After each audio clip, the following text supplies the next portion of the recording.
Hello friends, কেমন আছেন সবাই? আশা করছি সবাই ভালো আছেন। আজকে আপনাদের সাথে শেয়ার করব আলু দিয়ে গুচি মাছের দারুণ মজাদার একটি রেসিপি। আমি যেভাবে এই গুচি মাছটি রান্না করব, এইভাবে রান্না করলে এই মাছটি খেতে কিন্তু মাংসের চেয়ে কোনো অংশে কম লাগবে না। আপনারা আমার রেসিপিটা প্রথম থেকে শেষ পর্যন্ত দেখে বাসায় রান্না করে খেয়ে দেখতে পারেন, আপনাদেরও অনেক ভালো লাগবে। তো চলুন কথা না বাড়িয়ে আমরা মূল রেসিপিতে চলে যাই। মাছ রান্নার জন্য আমি এখানে কিছুটা পরিমাণে গুচি মাছ কেটে পরিষ্কার করে ধুয়ে নিয়েছি। দিয়ে দিচ্ছি 1/4 চা চামচ লবণ, 1/4 চা চামচ লাল মরিচ গুঁড়া, 1/4 চা চামচ হলুদ গুঁড়া। এখন মাছটাকে খুব ভালোভাবে মেখে রেস্টে রেখে দিব 10 মিনিটের জন্য। চুলায় একটা প্যান বসিয়ে দিয়েছি, দিয়ে দিচ্ছি পর্যাপ্ত পরিমাণে রান্নার রেগুলার তেল। আপনারা চাইলে সরিষার তেল দিয়েও এই রান্নাটি করতে পারেন। তেল গরম হয়ে গেছে, এখন প্রথমে আমি আলুগুলোকে ভেজে নিব। আমি এখানে 2টা বড় সাইজের আলু কিউব করে কেটে খুব ভালো করে ধুয়ে নিয়েছি। আলুগুলোকে সামান্য পরিমাণে লবণ এবং সামান্য পরিমাণে হলুদ দিয়ে ভেজে নিতে হবে। দিয়ে দিলাম 1/4 চা চামচ লবণ, 1/4 চা চামচ হলুদ গুঁড়া। এখন আলুগুলো আমি বাদামি করে ভেজে নেব। এই রান্নাটিতে অবশ্যই আলুগুলোকে খুব ভালো করে ভেজে নিতে হবে, তাহলে এই রান্নাটি খেতে বেশি মজাদার হবে। আলুগুলো ভাজা হয়ে গেছে, তুলে নিচ্ছি। একই প্যানে আমি আবারও দিয়ে দিচ্ছি সামান্য তেল, দিয়ে দিচ্ছি 1/4 চা চামচ গোটা জিরা, দিয়ে দিচ্ছি 2টা এলাচ আমি মাঝখান দিয়ে একটু ফাটিয়ে নিয়েছি, দিয়ে দিচ্ছি 3 টুকরা দারুচিনি, 2টা তেজপাতা। এখন সবগুলো মশলাকে একটু সময় আমি তেলের সাথে ভেজে নেব। প্রায় 30 সেকেন্ডের মতো ভেজে নিলেই হয়ে যাবে। মশলাগুলোকে 30 সেকেন্ডের মতো ভেজে নিয়েছি। এ পর্যায়ে দিয়ে দিচ্ছি 1/2 কাপ পেঁয়াজ কুচি, দিয়ে দিচ্ছি 1 টেবিল চামচ রসুন কুচি। আপনারা চাইলে এখানে রসুনটা বেটেও ব্যবহার করতে পারেন, সেক্ষেত্রে 1 চা চামচ রসুন বাটা দিতে হবে। এখন দিয়ে দিচ্ছি কিছুটা কাঁচা মরিচ। আমি এখানে 4-5টা কাঁচা মরিচ মাঝখান দিয়ে কেটে ফালি করে নিয়েছি। আপনারা যেমন ঝাল খাবেন সে অনুযায়ী দিয়ে দিবেন। এখন সব কিছু নেড়েচেড়ে হালকা বাদামি হওয়া পর্যন্ত ভেজে নেব। সব কিছু হালকা বাদামি হয়ে গেছে, এ পর্যায়ে দিয়ে দিচ্ছি 1 চা চামচ আদা বাটা। এখন আদার কাঁচা গন্ধটা যাওয়া পর্যন্ত একটু সময় তেলের সাথে ভেজে নেব। ভেজে নেওয়া হয়ে গেছে, এখন আমি গুঁড়া মশলা দিব। এর জন্য সামান্য জল দিয়ে দিচ্ছি, যাতে করে মশলাগুলো পুড়ে না যায়।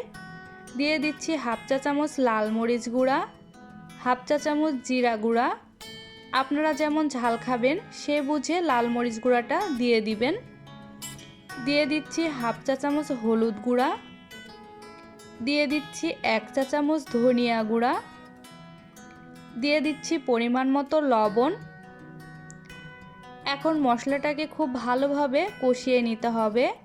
মশলা থেকে তেল উঠে আসা পর্যন্ত খুব ভালো করে কষিয়ে নেব। মশলা থেকে তেল উঠে এসেছে, এ পর্যায়ে আমি যে গুচি মাছগুলো আগেই লবণ হলুদ মাখিয়ে রেখেছিলাম সেই মাছগুলোকে দিয়ে দিব। মাছগুলোকে দিয়ে মাছগুলো খুব ভালো করে মশলার সাথে কষিয়ে নেব। এই মাছটা কষানো যত ভালো হবে এই রান্নাটি খেতে ততটাই মজাদার হবে। এর জন্য মাছটাকে খুব ভালো করে কষিয়ে নিতে হবে। আমি এভাবে 2 থেকে 3 মিনিটের মতো মশলার সাথে খুব ভালো করে কষিয়ে নেব। মশলার সাথে খুব ভালোভাবে কষিয়ে নিয়েছি। এ পর্যায়ে আমি সামান্য পরিমাণে জল দিয়ে দিব। জল দিয়ে মাছটাকে আরও কিছু সময় কষিয়ে নেব। মাছটাকে কিছু সময় কষিয়ে নেওয়ার পরে এ পর্যায়ে দিয়ে দিচ্ছি আমি আগে থেকে যে আলুগুলো ভেজে রেখেছিলাম সেই আলুগুলো দিয়ে এখন সব কিছুকে খুব ভালো করে কষিয়ে নিতে হবে, যতক্ষণ পর্যন্ত এই জলটা শুকিয়ে উপরে তেল উঠে না আসবে ততক্ষণ পর্যন্ত সব কিছু কষিয়ে নিতে হবে। এইভাবে রান্না করলে এই মাছটা খেতে যে এতই মজাদার হবে আপনারা যতক্ষণ এই মাছটি রান্না করে খেয়ে না দেখবেন ততক্ষণ পর্যন্ত এর স্বাদটা বুঝতে পারবেন না। আমি মাছ এবং আলু খুব ভালো করে কষিয়ে নিয়েছি। এখন দিয়ে দিচ্ছি 2 কাপ পরিমাণে জল। এই রান্নাটিতে ঝোলের পরিমাণ কিন্তু কম রাখতে হবে, সেই বুঝে জলটা দিয়ে দিতে হবে। এখন নেড়ে চেড়ে মিশিয়ে নিয়ে ঢেকে দিব 10 থেকে 15 মিনিটের জন্য। এই রান্নাটি হতে আর বেশি সময় লাগবে না, কারণ আলু আমি আগেই ভেজে নিয়েছি, এর জন্য সিদ্ধ খুব তাড়াতাড়ি হয়ে যাবে। এখন ঢাকনাটি খুলে নিলাম। দিয়ে দিচ্ছি 1/4 চা চামচ গরম মশলা গুঁড়া, 1/4 চা চামচ ভাজা জিরা গুঁড়া। এখন সব কিছু খুব ভালো করে মিশিয়ে নিয়ে 2 মিনিটের মতো ফুটিয়ে চুলার আঁচটা বন্ধ করে রেখে দিব চুলার উপরে 5 মিনিটের জন্য। রান্নাটি এ পর্যায়ে হয়ে গেছে। এটি দেখতে যতটা লোভনীয় হয়েছে, খেতে কিন্তু ততটাই মজাদার হয়েছিল। আপনারা একবারের জন্য হলেও এইভাবে গুচি মাছ রান্না করে দেখবেন, আপনাদের কাছেও অবশ্যই ভালো লাগবে।